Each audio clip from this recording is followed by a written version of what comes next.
Podcasting is very quickly becoming one of the most popular mediums to get your point across. I should know I host 2 podcasts.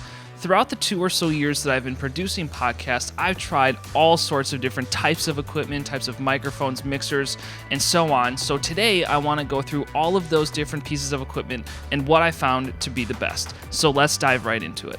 So right away, you're going to notice that I'm using a handheld mic. This is the Shure SM58 plugged into the Zoom H6, so I'm just running the line out into my camera at the moment. Full disclosure, all of the equipment that I'm going to be mentioning in this video, I'm going to have links to down in the description. These are all Amazon affiliate links, so for no extra cost to you, they give me a little kickback and help support the channel. I find this to be the best way to record audio for guests. I find this to be a way that the guest knows that they are holding in their hand the microphone that they need to talk into in order to get the audio. I previously have used the Audio-Technica AT2020, which is an absolutely incredible microphone, especially for its price. But what I notice is that guests tend to lean back, and when you have a static microphone, if they're not really familiar with audio equipment or they're new to podcasting, they're gonna, have the microphone set up and they're gonna lean back to have the conversation. And what happens is you lose the proximity effect, as you're noticing within just this example alone.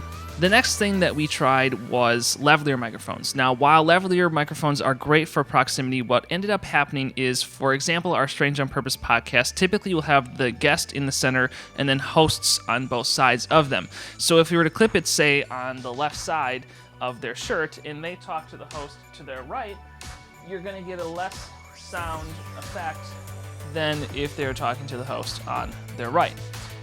On top of that, the quality of the microphone isn't typically going to be as good as something like a handheld mic or something like the AT2020. Another method that we tried was using the Rode NTG2, which is what we use for all of our professional client pieces as well as the podcast microphone. Now, the issue with the NTG2 was if you have a wide A shot to try and capture everybody, we kind of played around with, do we have the microphones in frame, do we not? We elected to not have the microphones in frame, so we had to lift them up a little bit higher. And with that, say the guest had a baseball hat on, or our host Q would wear his black hat, if we had it directly overhead, or as close as we possibly could, the brim of the hat would typically get in the way of some of that audio.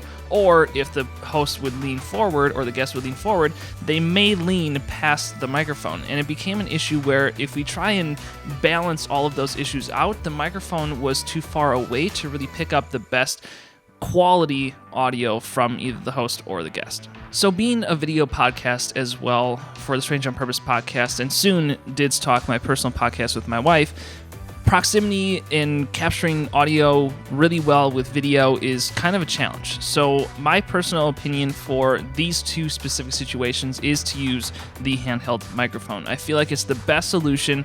It's strange, our Strange on Purpose podcast is called the Strange on Purpose podcast. So having a handheld microphone isn't too unusual. We can travel with it, especially with the Zoom recorder. We can travel if we're doing a client shoot out of state or out of country. We can take all of this equipment do a podcast on the road. If we're traveling, even if it's for, personal recreational travel, we can go and say, hey, I want to record a podcast while I'm out in New York, for example. And we can take all of this equipment to New York with us, and it's really, really simple. So that is why we are going to be sticking with the handheld microphone plugged into the Zoom H6. And I hope this helps give you guys a bit of an insight as to what the best podcasting equipment is, what the best solution is. Obviously, if you are I don't want to say typical podcaster, but most situations you'll find something like the Shure SM7B with the boom arm and a table, and you'll have 2 guests just going back and forth, or a guest and a host, I should say, and that's typically going to be what you find happening the most. But I personally feel like for what we're doing with our podcast, the video, the audio, all of the different situations where you might be traveling with the equipment, that this is what is going to suit us best. So I hope that this helped in some way. I hope that you might find some inspiration to either start a podcast or have a better idea as to what equipment you need to buy. Truthfully, if you're going to have a podcast with just 2 people, all in, you're under $500 for what I would recommend. If you have 4 people, you're only at like $700. So it's really it's a bit of an investment up front, but what you're getting and what you probably are hoping to get out of your podcast is going to be such a great value, and it's going to really be worth it. So I hope this helps. Let me know what equipment you guys use down in the comments below. Thank you so much for watching, and until next time, I'll be listening to your podcast on the internet.